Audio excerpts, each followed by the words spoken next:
Radionegocios, un lugar donde ver y escuchar las noticias que son primicia a esta hora.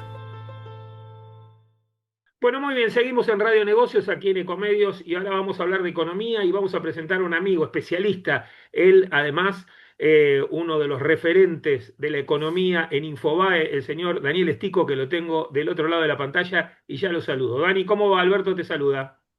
¿Qué tal, Alberto? Un gusto. Gracias por convocarme. Un abrazo. Bueno, como siempre, un gustazo poder charlar un rato con vos y charlar de estos temas que vos conocés y muy bien.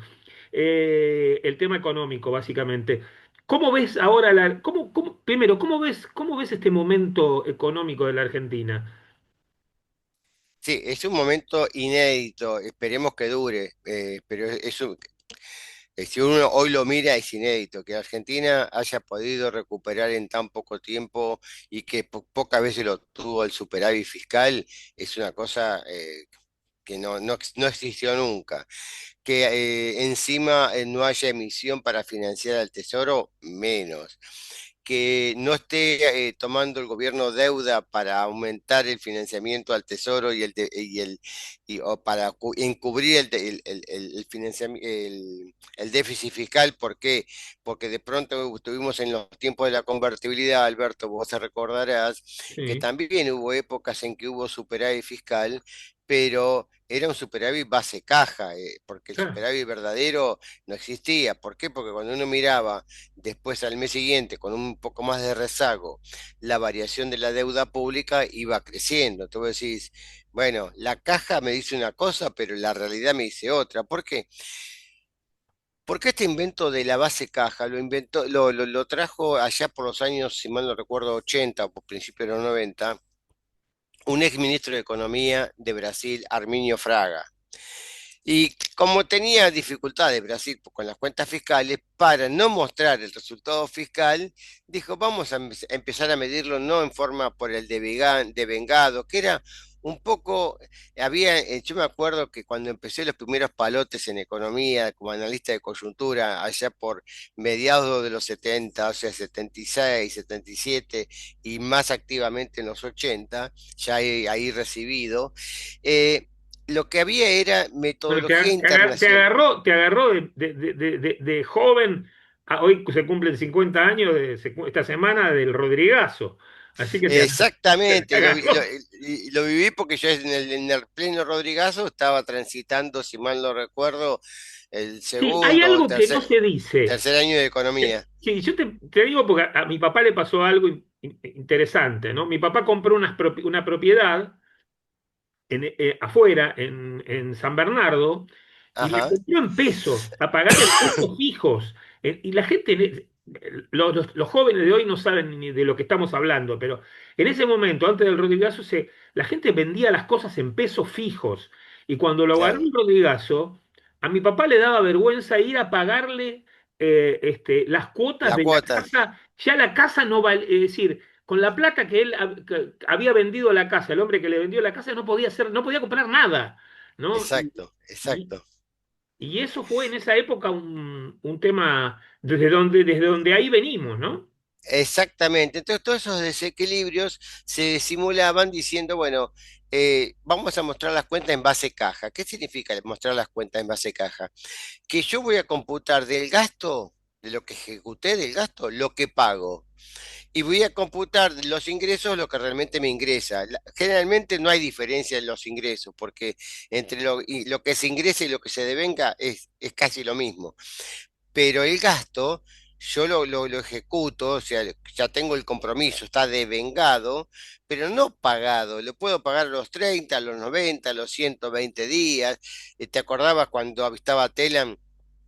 Daba pauta publicitaria y la pagaba al año, entonces te llamaba y decís, che, vos tenés 12 facturas por, ponele, 1 millón de mangos, ¿querés cobrar? Bueno, pagame 600 y cerramos. Vos decís, pero ¿cómo? Las facturas son por 1 millón de mangos. Tuvimos una inflación del 300% y vos querés que te pague nominalmente 600, que pagarme 600. Bueno, todas esas triquiñuelas es lo que llevó a ese invento de la base caja.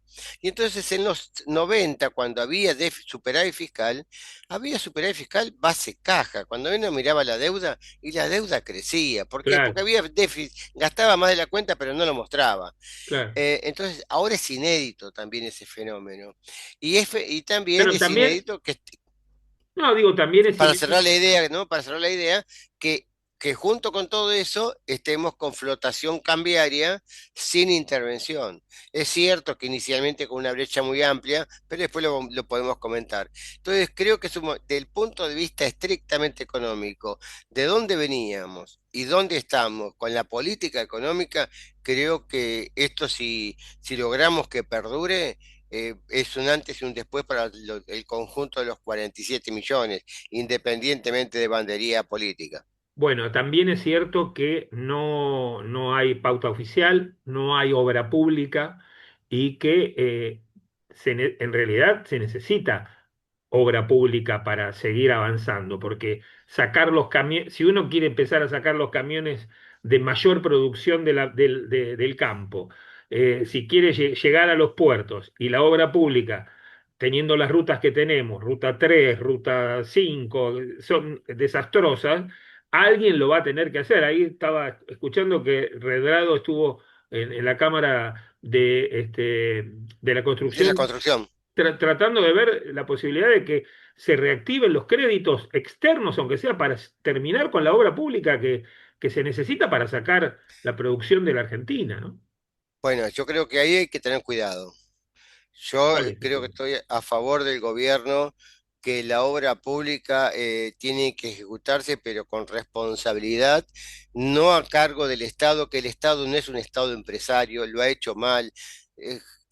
Alberto, ¿cuántas veces en No, ya esto, lo sé, nuestra historia como periodista hemos, te acordás, el monumento a la corrupción, 30 años para terminar Yacyretá? Entonces, lo sé porque entonces yo digo, si estuve en yo el soy verano en Chile y vi las rutas chilenas y la verdad que te cobran peaje cada vez que pasas una provincia ellos son departamentos, bueno, pero las rutas están impecables y eso lo mantienen, no lo mantiene el Estado, lo mantiene los grupos extranjeros que manejan cada una de esas autopistas y también el Estado le pone fiscalización a todo eso para que por eso... eso, claro, eso es lo que es la idea del gobierno. Por eso esta semana habrás visto Mm, que el gobierno ya empezó a licitar 6.000 kilómetros de rutas y que va a extenderlo a 9.000, empezando por el cordón mesopotámico, ¿no?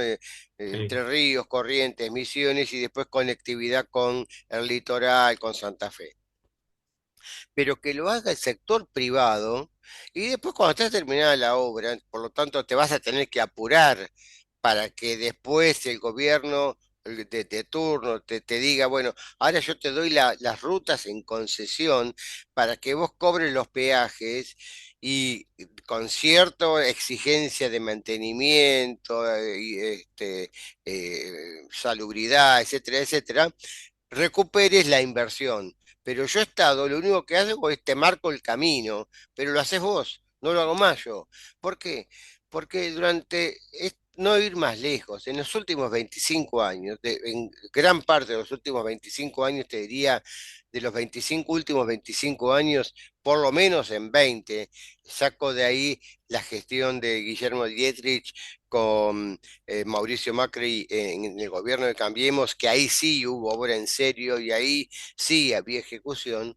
En el resto del tiempo nos mostraban que había presupuesto para obra pública, que se ejecutaba la obra pública, pero después cuando fuiste a ver la obra pública, estaba en los bolsillos de López y de otra gente que Ninguna están duda. todos condenados. Claro, y que Entonces, tendrían que estar presos ahora.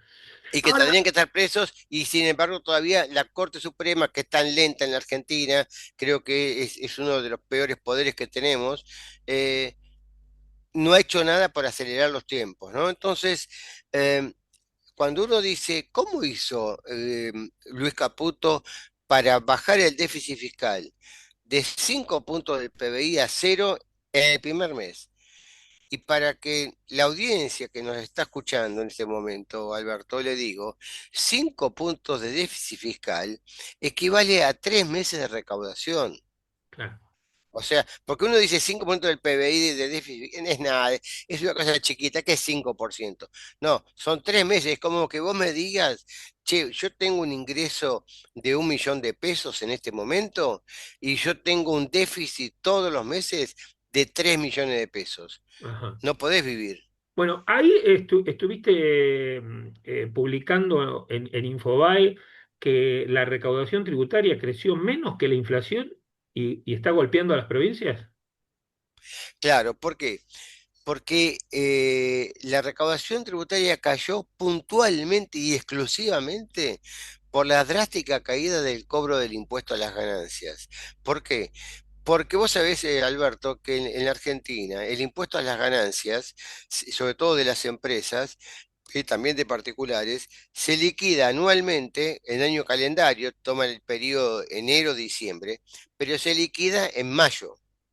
Y como el gobierno sinceró el tipo de cambio allá por creo que fue el 13, 15 de diciembre del 2023, muchas entidades financieras que tenían una parva de dólares se encontraron con una ganancia por diferencias de cambio porque tenían activos externos valuados a 100 y pasaron a valer 300. Entonces, cuando tuvo que pagar los bancos, todo el sistema financiero en particular, que era el que estaba más dolarizado porque tenían LELIQs Sí. dolarizadas, etcétera, tuvieron que presentarse en mayo con una carretilla de pesos para pagar impuestos.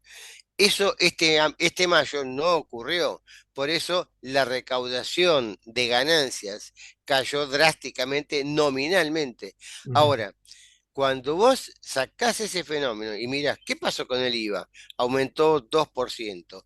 ¿Qué pasó con el impuesto a los combustibles? Aumentó, creo que 19%. Por acá tenía Sí, los datos. ¿Qué pasó con los impuestos internos? Internos, vos sabéis que son un impuesto que va al consumo, no te digo suntuario, pero prescindible. Cigarrillos, sí, bebidas sí, sí. alcohólicas, perfumes, etcétera. Subió 8%.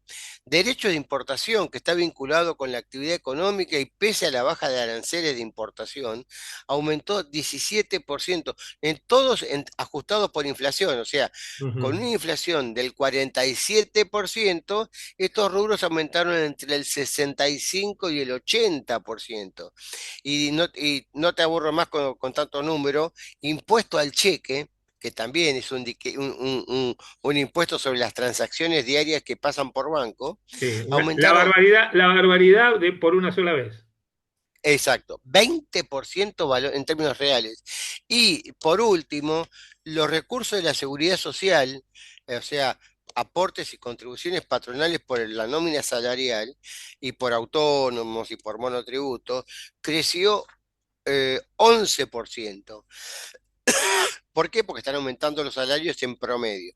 Entonces, los que crean o que salgan a decir, o como ya salieron algunos, que el plan se está agotando, que van a tener que hacer un survey de plan económico porque sea la recaudación o tracción, hay caída del consumo, le digo, analicen bien los datos de recaudación porque la actividad está volando. Simplemente cayó por un fenómeno estadístico del Bien. impuesto a las ganancias. Ahora, contale y contame a los oyentes, ¿por qué estas disparidades que hubo, por ejemplo, que hay con la venta de autos que se disparó, la venta de autos 0 kilómetros, y por otro lado el hot sale, que fue un éxito, pero en realidad un éxito en compras que tienen que ver con compras cotidianas, alimentos y bebidas como primera de los ítems? ¿Cómo se entiende eso? ¿Hay Bueno, dos se entiende, Argentinas? sí, sí, siempre hubo dos Argentinas, ¿no? Porque cuando hablamos, muchas veces muchos economistas se agarran del déficit del turismo, y que Argentina está cara en dólares Entonces la gente se va, porque gasta los dólares gasta los afuera, dólares y provoca el déficit de la cuenta corriente de la balanza de pagos. No están leyendo de que muchos se van con los dólares propios, no le salen al Banco se Central a van con los del comprar colchón, dólares. se van con los del colchón, que ahora Exacto, no los quieren, que no exacto. nos van a poner en el circuito. Es decir, Sí, no, sí, sí lo van a poner. ¿vos Yo decís que creo que lo van a sí? poner. Sí, ¿Después de la pero como elección estoy, o antes de la elección? no, antes, porque ya esto, eh, te cierro la idea primero. Sí, Entonces, vos tenés, por un lado, que como te digo, estamos mejor, pero no estamos bien. sí, Porque una jubilación mínima que con bono de bolsillo 370.000 pesos es miseria. sí. Un salario promedio registrado, promedio, que está en 1.300.000, cuando vos le sacás los descuentos del 18%, 17% de bolsillo, está cobrando 1.100.000 pesos, menos de $1.000 prácticamente. No es una población que el grueso de la población trabajadora o jubilados y pensionados tengan ingresos para salir a reventar el consumo. Por eso ese consumo, el consumo diario, el habitual, el consumo masivo, básicamente alimentos, bebidas, textiles, está empezando a repuntar, pero se mantiene en niveles muy bajos. En cambio, el resto, el de mayor poder adquisitivo, que siempre tuvo capacidad de ahorro, que siempre, fíjate que el promedio de gente que estuvo comprando cuando había cepo, dólar a $200 al cambio, dólar de ahorro, eran 1,5 millones, 2 millones de personas, sobre 47 millones de personas. O si se quiere, 2 millones de familias sobre 10 millones de familias, un poco, 12 Claro. millones de familias. O sea, es un 15% como máximo. Esa gente dice, bueno, ahora que hay estabilidad, ¿qué hago con los dólares? El plazo fijo no me atrae. Si voy en efectivo, eh, tengo un descuento. Y encima un fenómeno que no estaba en la primera parte del 24 en particular. ¿Te acuerdas que me empezó el año pasado, con serias restricciones de faltante de importado? Entonces, un auto que tiene 2 tercios, cada 3 piezas que tiene un auto, en promedio 2 piezas son importadas. Entonces, Sí. vos ibas a comprar un auto y tenías que esperar 60 días que venga una pieza o no, que no sabías si iban a ingresar. Bueno, todo eso se normalizó. Entonces, esa gente de alto poder adquisitivo y Ujú. que tiene mayor acceso al crédito Sí. es la que explica este fenómeno tan puntual que vos destacabas muy bien. También es cierto que todavía tenemos una industria automotriz muy, muy cuidada por el Estado, porque tenemos un 50% de casi de impuestos que se lleva el Estado de un 0 kilómetro, cuando el mismo auto, la misma Hilux que se vende en Chile, lo comprobé, vale 10 o 12 mil dólares menos que en la Argentina y la fabrican en Argentina. Y es una cosa increíble. Es decir, ¿cómo puede ser que en Chile, que la tienen que llevar, fabricar, llevarla hasta allá, salga 10 o 12 mil dólares menos que en la Argentina? Hay cosas que Claro. no se entienden.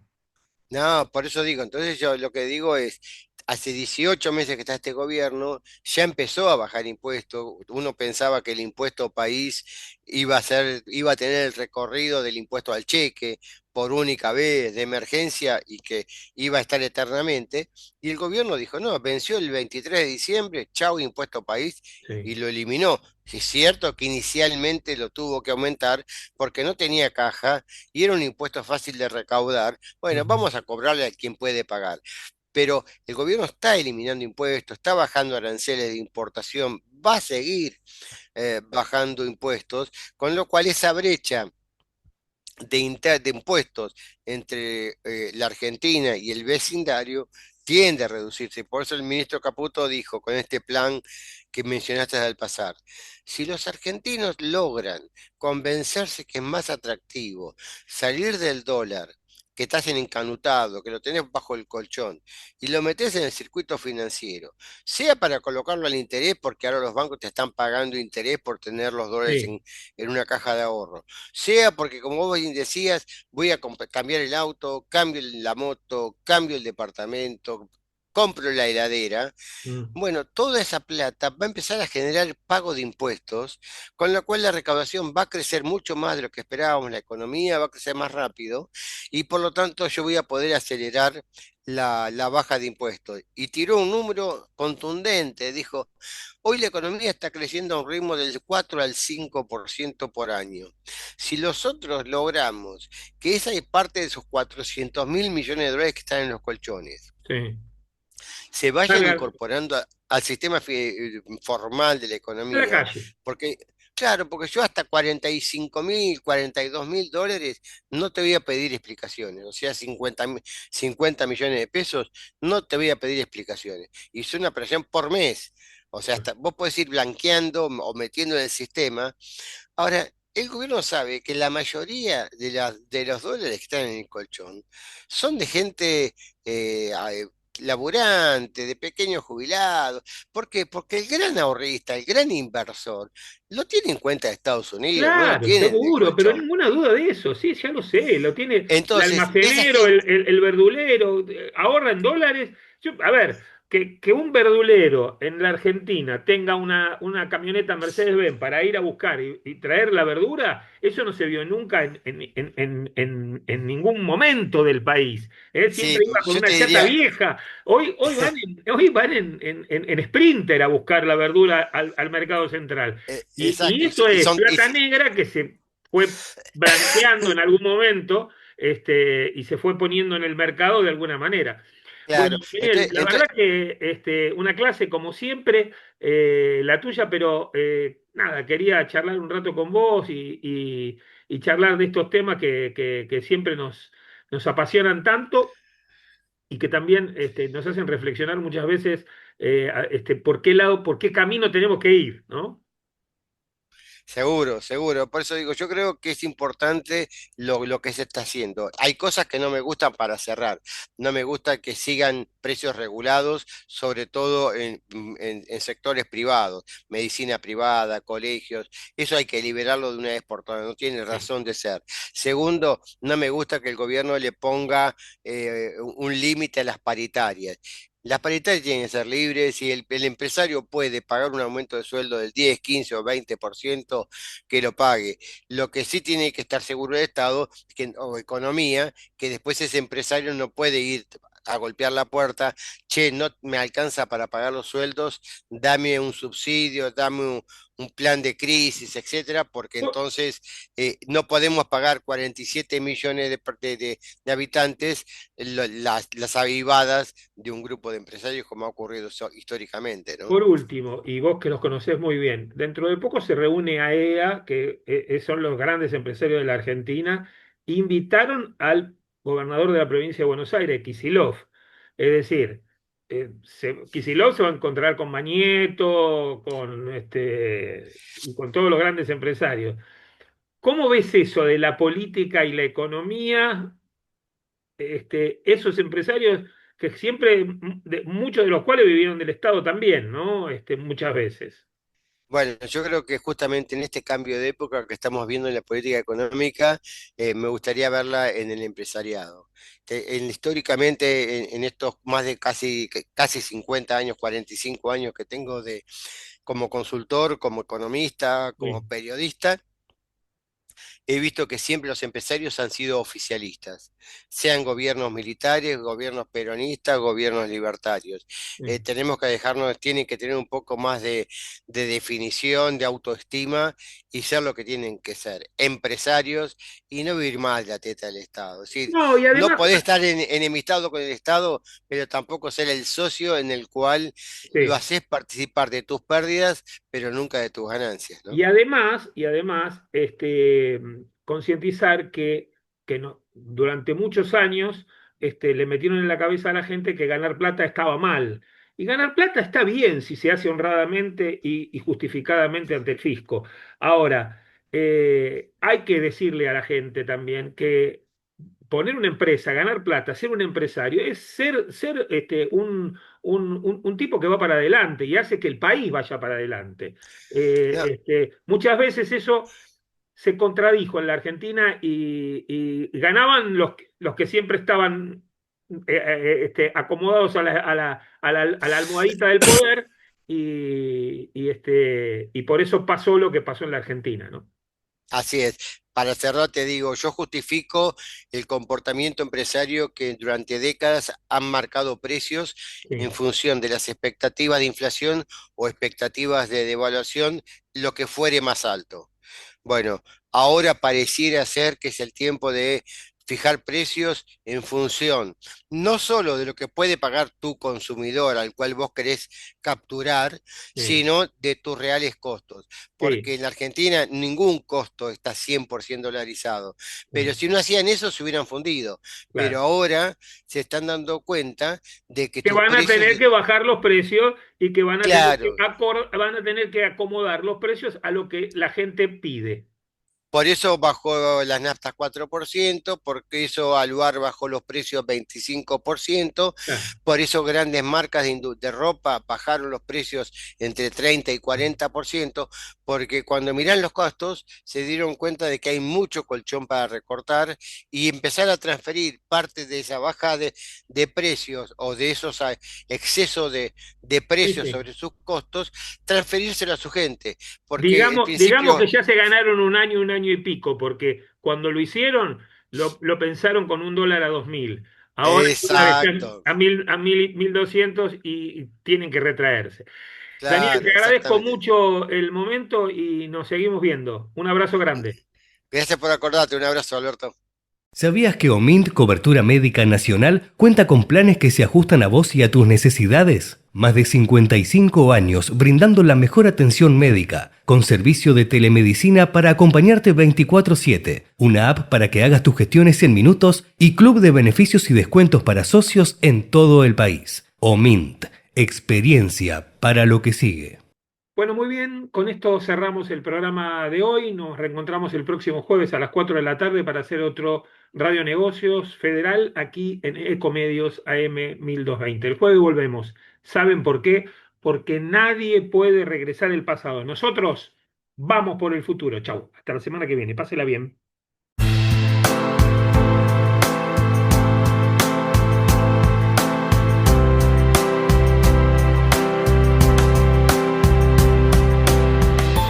Radionegocios, un lugar donde ver y escuchar las noticias que son primicia a esta hora.